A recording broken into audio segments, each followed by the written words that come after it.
Wow! Good news guys! Dahil pasok nga sa top 20 ang ating pambato sa Pilipinas na si Michelle D. Narito nga ang buong detalye, alamin natin ito.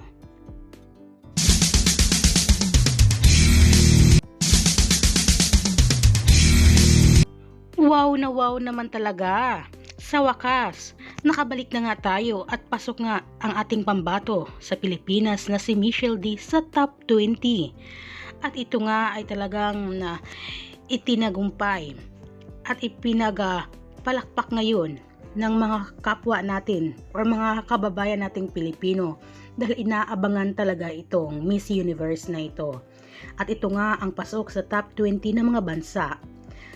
Una, Nicaragua, Spain, Puerto Rico, Namibia, Venezuela, India, Thailand, at syempre, nandito din ang bansang Nepal, Peru, Cameroon, Colombia, Pakistan, Australia, at syempre, ang ating pambato na si Michelle D ay pasok din ang Philippines nga, at Chile, Jamaica, at ang bansang Portugal, South Africa, at syempre, ang El Salvador at ang bansang USA. Yan nga ang pasok sa top 20 ngayon.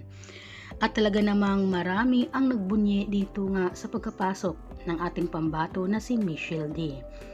Dahil nga ganina ay medyo kinabahan na tayong mga Pilipino dahil nasa panghuli nga or nasa halos panghuli na nga ng itawag ang bansang Pilipinas sa top 20. Kaya naman thanks God at nakapasok ang ating pambato na si Michelle D sa top 20.